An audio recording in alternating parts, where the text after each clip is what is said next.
यांच्या वतीने स्वर्गीय प्राचार्य राम सेवाळकर संगीत महोत्सव या कार्यक्रमाचं आयोजन या ठिकाणी केलं।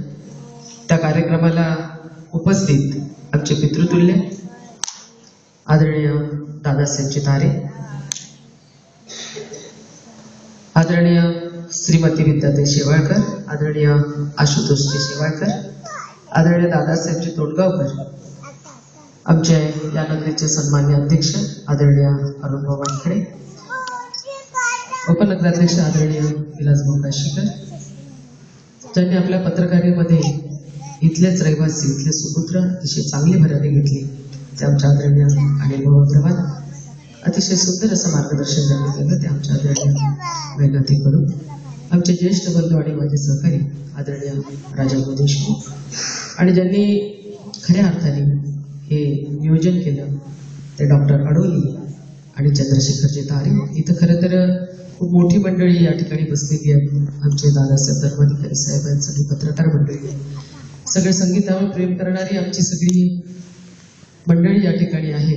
मी सगळ्यांचं या ठिकाणी मनापासून या ठिकाणी खरं चंद्रशेखर भाऊने आपल्या सगळ्यांचं स्वागत केलं। या ठिकाणी अनेक वक्त्यांनी आपली भाषण देत असताना संगीताचं मला ज्ञान नाही असं सगळेजण म्हणतात।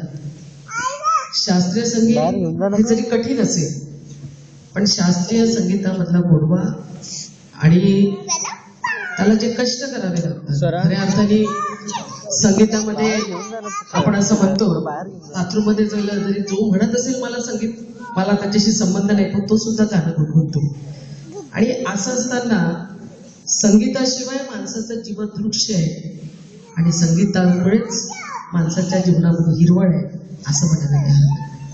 खरं तर शास्त्रीय संगीत त्या आलापाची तोड जेव्हा आम्ही ऐकतो, मला असं वाटतं तो आलाप जेव्हा संपत नाही तेव्हा त्या माणसाची आणि त्या संगीतकाराची दाद द्यावी लागते।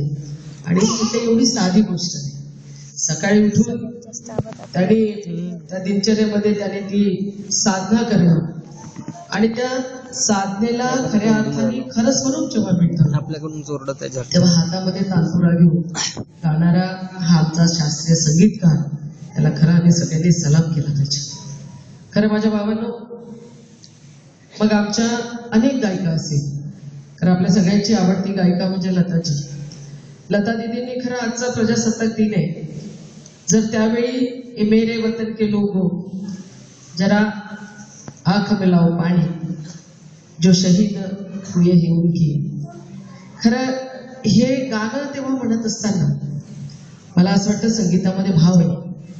वेगवेगळ्या विषयासाठी संगीताची जेव्हा आम्ही ते ऐकतो तेव्हा खऱ्या अर्थानं उठी उठी गोपाळ हे गाणं जर संध्याकाळी म्हटलं तर शक्य नाही। आणि म्हणून सगळ्या संगीतामध्ये ज्यांनी ज्यांनी खऱ्या अर्थाने या आमच्या भारताचा, या देशाचा सन्मान वाढवला, त्या सर्व शास्त्रीय संगीतकारांना खरं आजच्या दिनी आम्ही सलाम करायला पाहिजे। आणि आदरणीय राम शेवाळकर, तर आम्ही खूप भाग्यवान की अशी मोठी माणसं या आमच्या अचलपूर नगरीमध्ये होऊन गेली।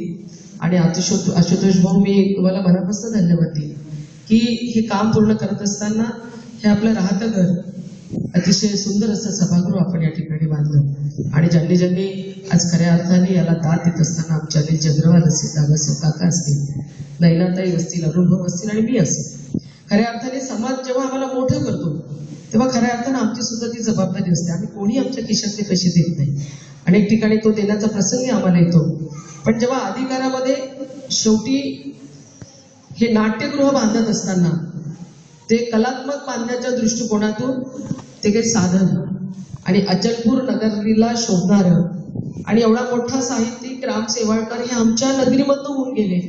आणि या अचलपूर नगरीला असलेला हा सांस्कृतिक वारसा, हा ऐतिहासिक वारसा जोपासत असताना मला असं वाटते अनिल भाऊ असतील, आमचे अरुण भाऊ, नैनाताई तर निश्चितपणे बच्चू भाऊंना ते सांगतील, पण खऱ्या अर्थानं आम्ही सत्तेमध्ये आहोत। आणि अरुण भाऊनी जो या ठिकाणी शब्द दिला की आम्ही सर्वच जण सोबत असतो, काही ठिकाणी आम्ही राजकारण आम्हाला करता येणार नाही, परंतु जेव्हा सर्व समविचारी माणसं जेव्हा एकत्रित येतात तेव्हा इतिहास घडत असतो।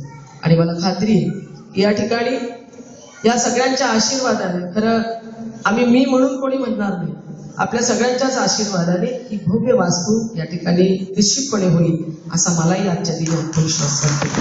आणि त्याकरता आम्ही सर्वच जेव्हा स्वच्छ हेतूने आम्ही काही काम करायसाठी निघतो आणि मनामध्ये ती आत्मीयता असते आणि प्रेरणा घेऊन एखादं काम करायला निघतो, तेव्हा अनुभव ते निश्चितपणे पूर्ण होतं असा माझा सुद्धा विश्वास आहे.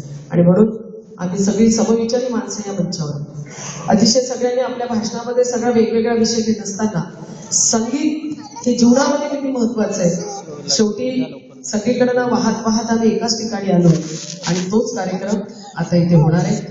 मला संगीताचं खरं माझं शिकणं लग्न झाल्यामुळे ह्या मध्येच सुटलं आणि कुठली प्रॅक्टिस नसल्यामुळे अनेकदा इच्छा असू सुद्धा आपोआप आपले हात कुठंतरी पाय थिरकायला लागतात. एक आलाप जेव्हा आमचा शास्त्रीय संगीतकार जेव्हा देतो तेव्हा मन भारावून जातं. खरं मी असं म्हणणार नाही, मला संगीताचं निश्चितपणे ज्ञान आहे, पण त्याच्यामध्ये रमत असताना दिशा वेगळी झाली.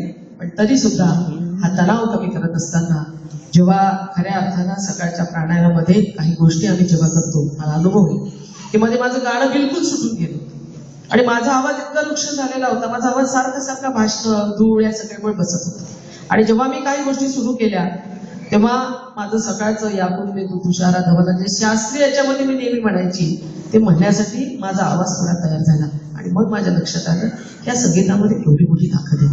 माझ्या भावांनो, खरं आपला खूप वेळ घेणार नाही, आजच्या कार्यक्रमाची अध्यक्ष मी होती, पण थोडा वेळ झाला.